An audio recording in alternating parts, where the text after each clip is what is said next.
24장 16절 한 절이니까 같이 합독하시 됐습니다. 시작. 대저 의인은 7번 넘어질지라도 다시 일어나리니와 악인은 재앙으로 인하여 엎드러지느니라. 7번 넘어져도 다시 일어서는 의인이라는 제목으로 은혜를 나누고자 합니다. 우리 여기 대부분 다 이제 60이 넘었습니다. 인생을 살아오면서 느낀 것은 이리 가도 환난, 저리 가도 환난, 사방의 환난이 우리를 기다리고 있습니다. 사람들은 힘들어하고 때로는 답답해하면서 아주 고통스럽게 삶을 이어가고 있습니다.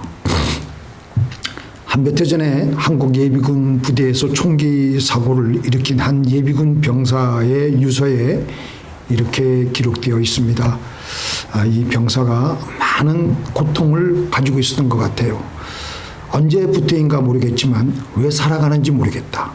그런 생각이 수없이 내 머리를 힘들게 하고 있다.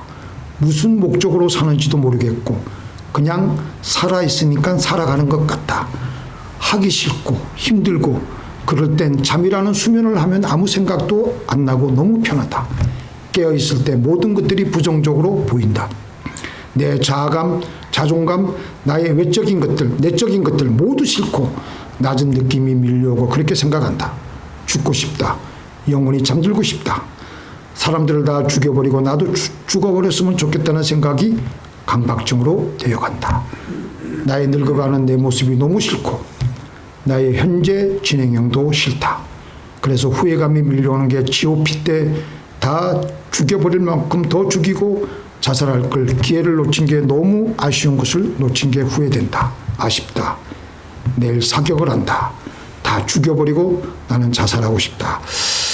이 유서의 내용이 아주 참담합니다. 이 젊은 예비군의 마음과 정신을 보면 어느 한 구석이라도 살아있는 모습은 찾을 수가 없습니다. 그렇게 넘어진 채로 하루하루를 살아가는 것입니다. 이 예비군만 그런 것이 아니라 지난 60년대 대학 시절을 보내었던 세대들, 우리 여기 앞에 계신 우리 이인석 목사님이 60년대 대학 시절을 보내셨던 것 같은데 이제 노년기에 접어든 분들 중에서 자식들이 이제 다 훌쩍 커가지고 다 사회에서 자기 역할을 하니까 이제는 부모를 아는 채도 하지 않습니다. 그런 냉담한 자식들을 보면서 그 부모들이 인생이 너무나도 허망하다. 인생이 너무 짧고 너무 허망하다. 자식들에게 원망하는 것 부담도. 그래서 그것을 감당하지 못하고 종종 그분들 중에서 죽을 가지고 목매달고 자살을 하는 분들이 있습니다. 젊었을 때 청춘을 바쳐서 이 자식들에게 온갖 물질을 다 제공하고 온갖 정성을 다 기울였는데 이 새끼들이 자기에게 쌀쌀맞게 대하니까 섭섭하기도 하고 그동안 살아온 인생이 너무나도 허무한 거예요. 그만 거기서 일어나지 못하고 그대로 넘어져 살아가는 겁니다. 일어날 생각도 안 해요. 그래서 어떤 분들은 아예 그런 생각 저런 생각 다 떨치고 서울역 지하역에 지하 그 전철인가요? 그쪽에 보면은 노숙하시는 분들이 있지 않습니까? 그냥 자포자기하는 마음으로 속 편하게 노숙 생활을 하는 겁니다. 적어도 거기서는 집 걱정, 각종 여러 가지 걱정들, 자식들을 눈치를 안 보아도 되니까. 그래서 완전히 넘어진 채로 죽은 채로 살아가고 있는 것입니다. 에스겔 37장에 보면 어떤 골짜기에 마른 뼈들이 수북히 쌓여 있습니다. 이 뼈들은 오래돼서 말라 비틀어져 있습니다. 바로 이 말라 비틀어진 뼈가 오늘을 살아가고 있는, 넘어져 있는, 그래서 죽어 있는 우리들의 모습을 잘 보여주고 있는 것입니다. 우리 이제 어떻게 살아야 되겠습니까? 우리는 하나님의 형상으로 지음받은 사람입니다. 본래 하나님과 같은 모습으로 살도록 지음받았습니다. 그런데 하나님의 형상인 우리에게 하나님의 영으로 채용을 받아야 되는데 다른 이 물질들이 들어왔기 때문에 우리에게 뭔가가 맞질 않는 겁니다. 그래서 우리가 힘들게 살아가는 겁니다. 예를 들어서 장기 이식을 보면요, 이 장기는 다른 타인의 것을 이식받기 때문에 자기 몸에 그것과는 뭔가가 맞지 않기 때문에 몸의 면역 체계가 그 새로 우리 몸에 이식된 장기를 막 공격합니다. 그러니까 그것 때문에 내 몸이 굉장히 힘든 거예요. 그리고 뿐만 아니라 우리가 먹어야 될, 들어와야 될 음식이 들어오지 않고 우리가 이물질을 섭취하게 되면, 우리가 이물질을 먹게 되면 우리 몸에 아르레기 반응이 발생합니다. 발진, 가려움증, 심하게는 호흡곤란 같은 증상이 생기고요. 토하고 또 심하게는 이물질에는 독이 있어가지고 중독 증상을 유발하면서 사람을 바로 생명을 거둬갈 수 있는 생명 위험을 초래하기도 합니다. 또 이 가볍게는 이 이물질이 소화가 되어갈 때는요, 소화불량이 일어나게 되고 설사가 일어나게 되고 구토하게 되고 소화계 문제를 일으킵니다. 이런 육신적인 현상을 보고 우리는 우리 영적으로 일어나고 있는 이런 현상들을, 우리의 육신에 일어나는 현상을 통해서 우리는 깨달을 수가 있습니다. 우리 안에 성령이 아니고 다른 이물질이 들어왔기 때문에 우리는 아까 제가 육신 속에서 일어나고 있는 각종 부작용이 우리의 영혼 속에서도 그대로 일어나며 우리는 고통하고 신음하고 있는 것입니다. 그래서 우리 안에 하나님의 영인 성령이 우리 안에 들어오면 원래 들어와야 될 성령이 우리의 영혼 안에 들어오니까 우리의 영혼이 아주 부드러워지고 자연스러워지며 우리는 그렇게 만족하게 되며 행복해 하는 겁니다. 그리고 우리 안에 흘러들어온 이 성령은 우리의 존재의 DNA이기 때문에 어떤 사망의 환경에서도 우리로 하여금 만족해 하게 하고 행복해 하게 할 뿐 아니라 하나님의 지혜와 능력이 자꾸 내 속에서 흘러나오면서 이 척박한 세상을 이겨나가게 하는 겁니다. 그런데 성령으로 채워지지 않고 우리 안에 다른 세상의 영으로 가득 들어차게 되면 이 세상의 환경이 아무리 좋아 보여도 사는 것 자체가 환난이고 죽음과 같은 고통 속에 살아갈 수밖에 없습니다. 왜냐하면 우리는 하나님의 형상으로 지음받았기 때문에 우리에게 이 세상령은 이물질입니다. 그러니까 세상이 아무리 세상이 위험하고 척박하고 힘들어도 우리 안에 성령이 충만해 있다면 우리는 헤쳐나갈 수 있습니다. 왜냐하면 그 안에 하나님의 영이 계시기 때문에 우리는 다시 일어날 수가 있는 겁니다. 믿습니까? 그렇기 때문에 우리 안에 성령으로 충만해 있으면 이 세상의 어떤 것도 우리를 넘어뜨릴 수가 없습니다. 아멘. 우리는 다시 일어서게 되는 겁니다. 다윗이 어떤 사람이었습니까?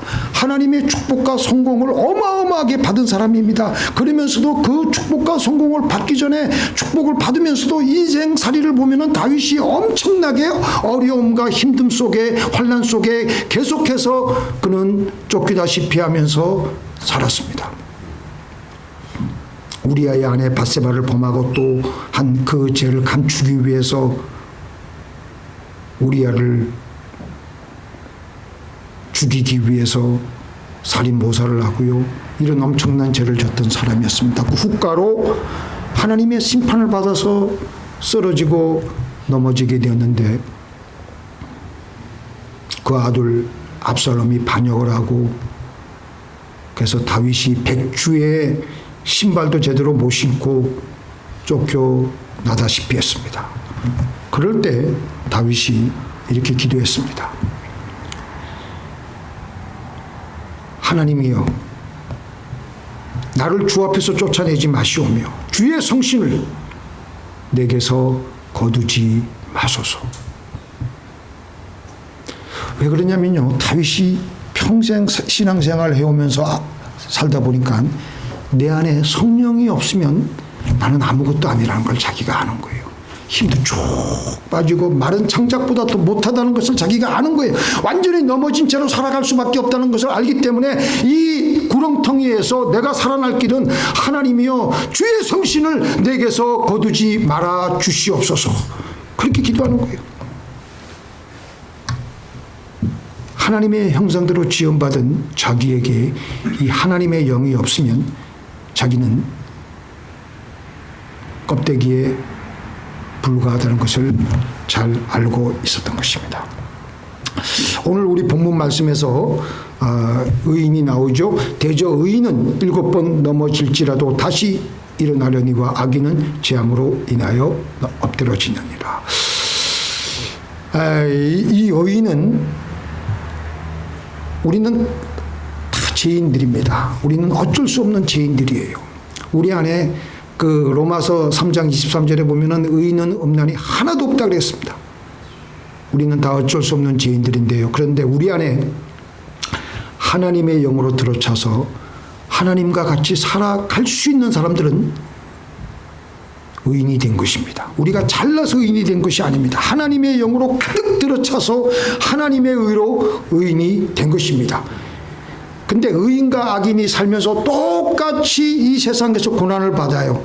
그런데 의인은 무슨 일이 있어도 다시 일어서게 됩니다. 믿습니까? 제가 읽어드리겠습니다. 우리가 이 보배를 질그릇에 가졌으니 이 능력의 힘이 큰 것이 하나님께 있고 우리에게 있지 아니함을 알게 하려 함이라. 우리가 사방으로 우겨쌈을 당하여도 쌓이지 아니하며 답답한 일을 당하여도 낙심하리 아니하며 핍박을 받아도 버림받지 아니하며 거꾸러뜨림을 당하여도 망하지 아니하고 우리 항상 예수 죽인 것을 몸에 짊어짐은 예수의 생명도 우리 몸에 나타나게 하려 함이라. 우리 산자가 항상 예수를 위하여 죽음에 넘기움은 예수의 생명이 또한 우리 죽을 육체에 나타나게 하려 함이라. 그러니까 성령이 충만한 의인은 아무리 우겨쌈을 당해도 답답한 일을 당해도 다시 일어서는 겁니다. 왜냐하면 그 안에 예수의 영이 있기 때문에, 예수님의 생명이 있기 때문에 7번 넘어져도 수천 번 넘어져도 또 일어서는 거예요. 근데 우리가 이렇게 아멘하고 할렐루야하고 은혜 받아가지고 한 가지면 실제로 나가보면요, 세상에 나가보면요, 말 한마디에 우리는 순식간에 자빠져요. 우리는 그것을 그대로 받아들이면서 그대로 한순간에 넘어지고 자빠지고 깨지고 코가 삐뚤어지고 싸우고 찢고 먹고 다 합니다. 왜냐하면 이물질이 들어오는 것을 우리가 바로 여과하지 않고 바로 받아들였기 때문에 한순간에 무너집니다. 이거는 조금 이해가 조금 그거 한 건데요. 그래도 어떤 휠체어를 타서 아주 힘들게 고통 속에 있던 사람이 부흥에 참석해서 그 부흥 강사를 통해서 하나님의 치유를 받았어요. 너무 기뻐가지고 휠체어를 집어들고 자기 본교회의 담임 목사님께 기쁨으로 달려가서 하나님의 은혜로 그 모든 사건의 자초지정을 아주 기쁨으로 얘기했습니다. 근데 그 간증을 들은 그 본교회 목사님이 조금 성령운동 쪽으로는 좀 이렇게 좀 아주 부정적인 분인 것 같아요. 그분이 안색이 변하면서 하나님의 치유는 사도시대로 이미 끝났고 지금의 치유는 귀신들의 장난이기에 위험하며 육신의 치유가 중요한 것이 아니라 그 영혼이 천국 가는 것이 중요한 것이라. 그 말을 들으니까 갑자기 그냥 믿음이 딱 그냥 사라지고 그냥 다시 그냥 그 잘못된 거구나 그러면서 그 자리에 풀썩 주저앉게 되었고 다시 일어나지 못하게 되었다는 것입니다. 우리 한순간에 부정적인 말을 들었을 때 그것을 마음속에 품고 받아들이게 되면은 우리는 주저앉을 수밖에 없고 넘어지게 됩니다.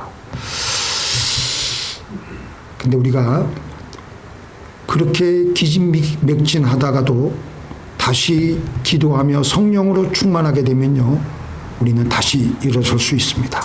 성령님은 우리에게 새로운 생각들을 주십니다.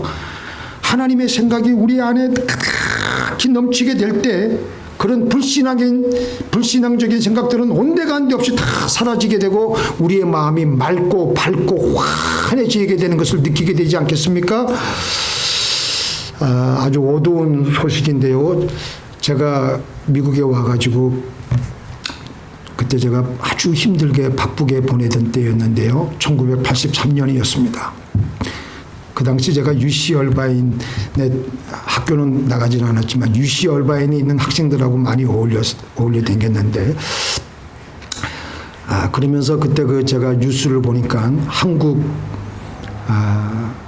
그 유엔 주재 대사가 김원경 그 유엔 대사가 영어로 소련이 칼기 폭파한 것에 대해서 열심히 국제사회에서 규탄하고 있는 그 장면이 ABC7인가 하여튼 그 미국 뉴스에 방영이 되더라고요. 그 천인 공노할 사건이죠. 바로 그 사건 중에 한 희생자의 얘기가 나옵니다. 미국의 아들을 이민 보낸 그 임원복 어머니는 1983년 여름에 먼저 7년 전에 이민 간 아들이 자기에게 미국 구경 시켜준다고 해서 이곳에 와서 한 달간 아들네 집에, 뉴욕에 있는 아들네 집에서 함께 지내며 웃고 또 웃으며 그렇게 즐거워하고 행복했습니다.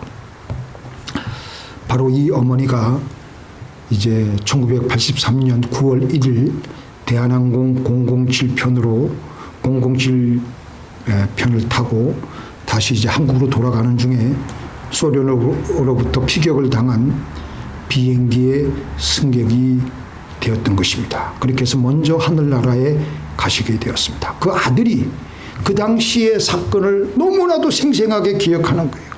지금은 이제 벌써 은퇴해가지고 롱아일랜드 성결교회 원래 목사가 됐는데 40년 전 뉴욕 JFK 공항에서 한국으로 돌아가시면서 가시던 어머니의 모습이 지금도 눈에 선한 거예요. 그 집안의 얘기를 들어보니까 그 김 목사님의 그 아버지도 이제 한국에서 평생 개척교회 하시면서 자기 어머니가 이제 그 당시 평생 그 목사 사모가 얼마나 힘듭니까? 더군다나 한국에서 평생 고생만 하다가 외국 여행 한번 못 해보고 환갑을 맞이한 어머니를 보면서 어머니만 또 어떻게 초청을 했어요. 그래가지고 마침 이민생활 7년째 이 청년 미스터 킴이 뉴욕에서 하던 택시 사업이 마침 잘 돼가지고 이제 여유가 생겨서 어머니를 모셔서 미국 구경 시켜드리려고 미국으로 어머니를 초청했습니다. 어머니 모시고 나이아가라 폭포, 동부의 유명한 관광지는 다 같이 어머니랑 손잡고 다니면서 같이 밥 먹고 여러 곳을 돌아다녔습니다.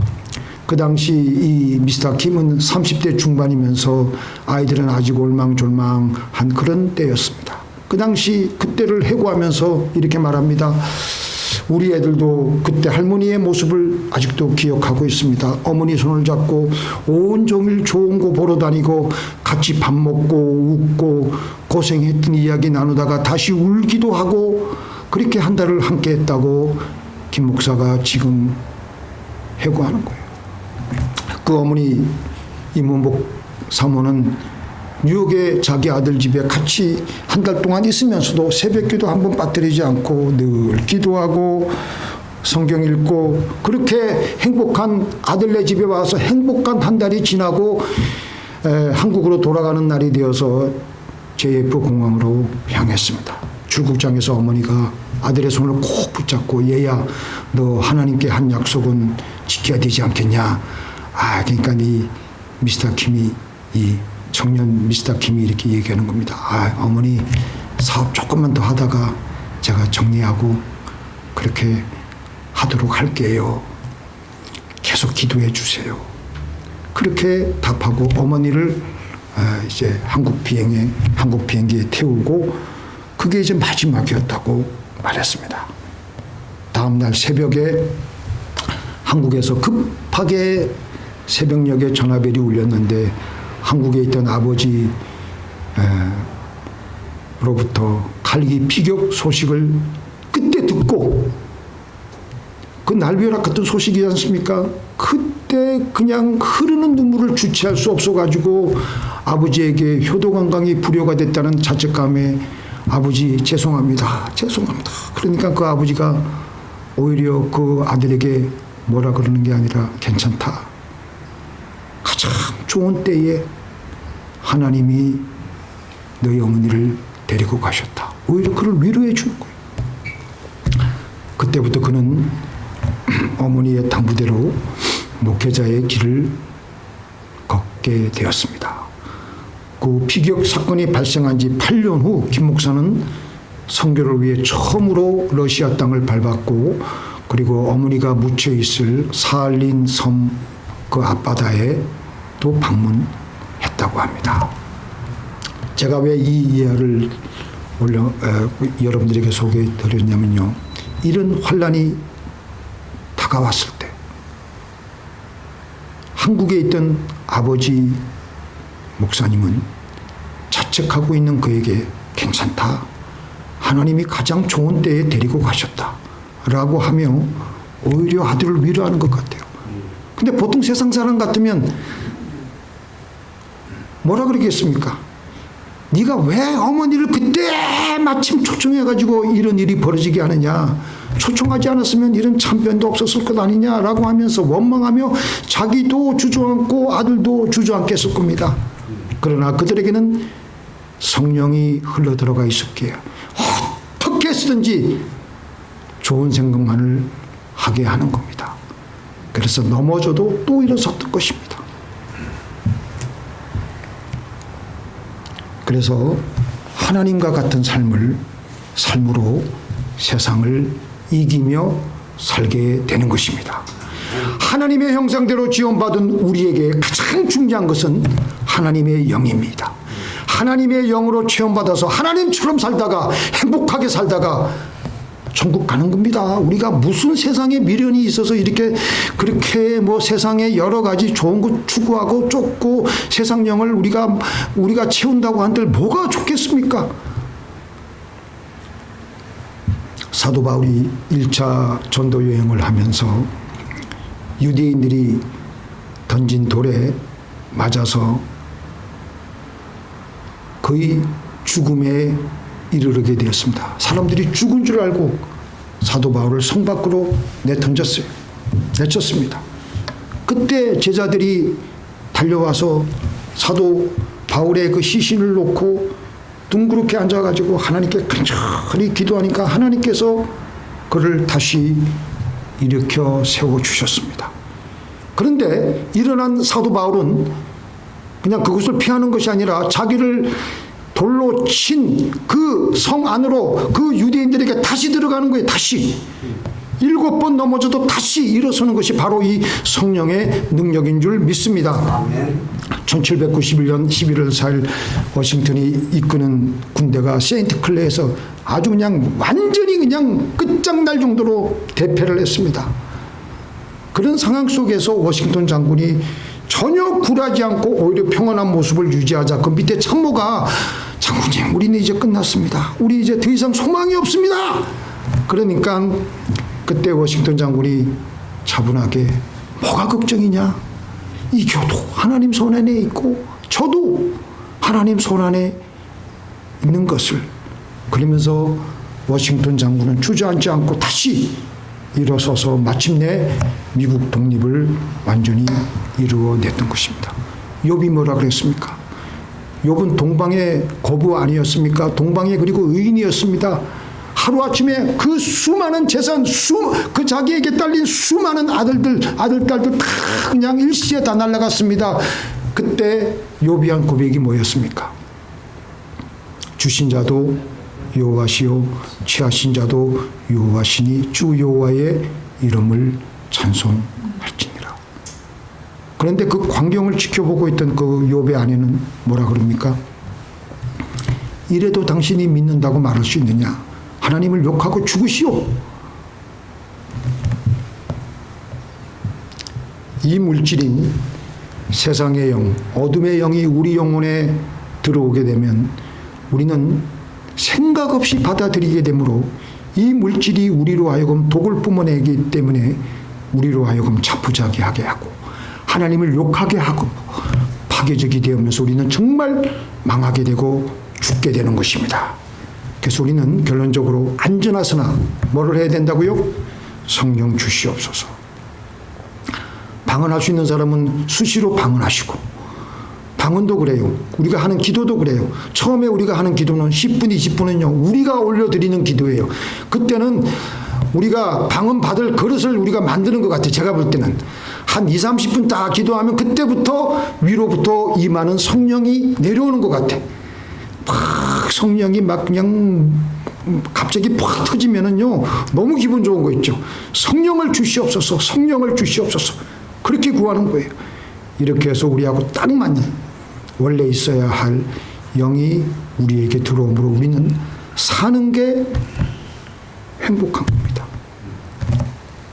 성령이 주시는 영의 생각을 하심으로 다시 일어나셔서 힘을 얻어서 불가능하게 보이는 환경을 개척하시며 우리는 앞으로 전진하시는 저와 여러분이 되기를 예수님의 이름으로 축원드립니다. 아멘.